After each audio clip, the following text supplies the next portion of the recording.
Annyeonghaseyo Robun, selamat datang kembali di kelas kita, kelas modernisasi Korea atau Korea modern dan current issues di Korea Selatan.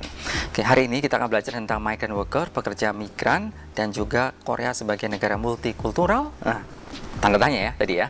Right, jadi dalam kelas pembukaan di awal kelas ini, kalau Anda masih ingat ya, jadi saya menyebutkan bahwa kita orang Indonesia ya, jadi di Korea itu ada 40.000 warga negara Indonesia sebagai PMI.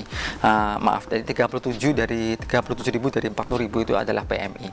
Nah, ternyata 40.000 itu sebenarnya ada sebagian kecil dari 2 juta, sekitar 2 juta orang asing yang ada di Korea. Dari 50 juta penduduk Korea, kira-kira 2 jutanya adalah orang asing. Nah, berarti Korea sudah menganggap dirinya sebagai multicultural society. Tapi apakah iya? Nah, karena secara dominan homogen, kelihatan masyarakat Korea didominasi oleh bangsa Korea sendiri. Namun memang terlihat di mana-mana banyak orang asing, terutama para pekerja. Nah, ini menjadikan apakah multikultural yang diusung oleh Korea itu benar-benar multikultural. Nah, ini yang kita bicarakan ya dalam waktu singkat ini.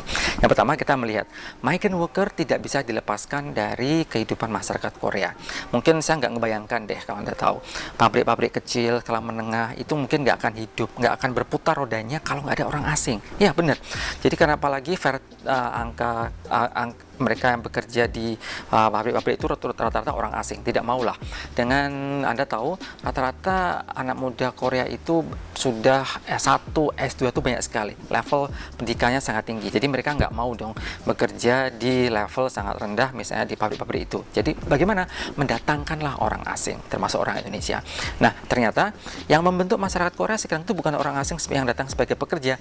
Ternyata banyak juga para wanita dari negara lain, seperti misalnya dari Bangladesh, Vietnam, Filipina, ada Jepang, ada Cina, Indonesia juga, dan mereka itu menjadi bride atau menjadi istri dari orang Korea. Nah, itu memang sengaja karena memang sekarang tingkat banyak orang Korea yang tidak mau menikah atau memang menunda, jadi akhirnya laki-laki yang menikah itu mengambil atau mencari pasangan dari negara lain. Nah, itu sudah lumrah sekali dan biasa.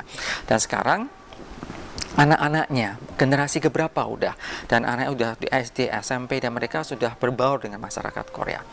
Nah, apakah itu sudah cukup untuk menyebut Korea sebagai multicultural society?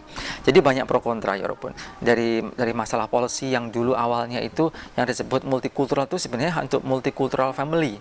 Maksudnya adalah multikultural berarti adalah mereka yang campuran tadi, yang anak-anaknya hasil dari perkawinan campuran dengan orang lain. Hanya sebatas itu. Padahal kita tahu bahwa multikulturalisme di sini, multikultural bukan sesempit itu. Nah, inilah PR-PR yang masih Korea bergelut untuk memaknai apakah Korea itu benar-benar sebagai multicultural society. Oke lah, kita kembali sekarang ke migrant worker. Kalau Anda ingat, mungkin ingat ya, atau membaca gitu ya, TKW yang di-abuse, kemudian PRT yang di-abuse di negara lain, di Arab Saudi terutama banyak ya, atau mungkin di Hong Kong, mungkin di Taiwan. Korea apakah tidak ada? Ya, tidak ada TKW, tapi ada PMI, rata-rata laki-laki. Apa nggak ada masalah? Well, kalau kita sebut masalah, migrant worker itu masalahnya adalah bagaimana mereka mungkin ada language barrier, ada tidak bisa menangkap bahasa, akhirnya ada kesalahan kerja, bisa juga seperti itu, kesalahan kerja yang tangannya terputus, atau misalnya ada kalau dari segi fishing mereka mendapatkan perlakuan yang nggak adil, atau kemudian hilang atau meninggal di laut, ya seperti itu. Jadi itulah hal-hal kalau kita bicara migrant worker di Korea dari orang asing itu yang sudah disebut membentuk Korea sebagai multicultural society. Nah, bagaimana itu efeknya? Saya melihat begini ya, Robun. Korea akan tetap memerlukan warga asing sebagai pekerjanya, karena Korea dari tingkat fertilitas yang sangat rendah tadi tidak mungkin menghentikan keperluan atau kepentingan mereka untuk mendatangkan orang asing. Di sini adalah sebagai pekerja. Nah, mengapa begitu?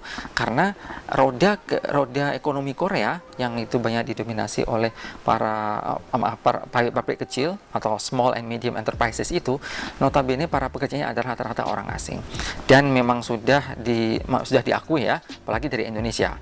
Nah, sekali lagi, kalau kita bicara masalah ini, migrant worker dengan multikultural, sepertinya tidak akan banyak masalah kalau kita bandingkan dengan Malaysia. Bagaimana Malaysia menanggapi warga negara sekarang aja dalam masalah pandemi seperti ini banyak dipulangkan. Korea bagaimana? Justru ini menarik. Korea tidak memulangkan para migrant worker yang ada di sana. Mereka lebih baik menahan mereka untuk tidak pulang daripada mendatangkan migrant worker yang baru. Make sense, karena di tengah pandemi tahun 2020-2021 ini, daripada mendatangkan para migrant worker orang asing ke Korea, yang berarti mereka harus sudah steril, kemudian mereka harus karantina, siapa yang uangnya dari siapa?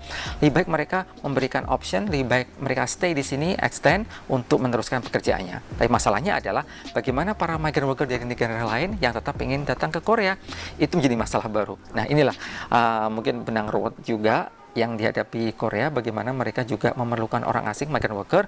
Di satu sisi, di tengah pandemi seperti ini, mereka harus bisa mencari solusi untuk tetap mempertahankan bagaimana roda ekonominya berjalan.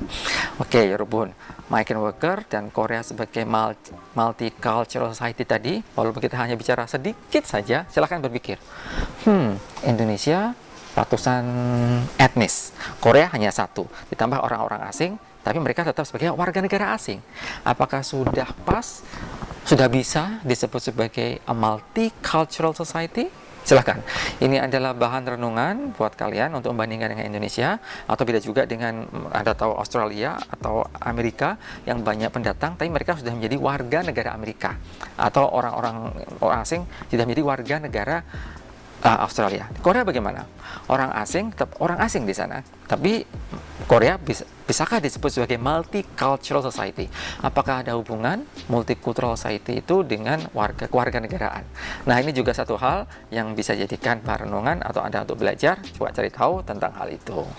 Oke, semoga topik kita hari ini, walaupun untuk mencetuskan pemikiran, Anda bisa berpikir, oh, ini ya yang terjadi di Korea di tahun 2020 dan 2021 kali ini.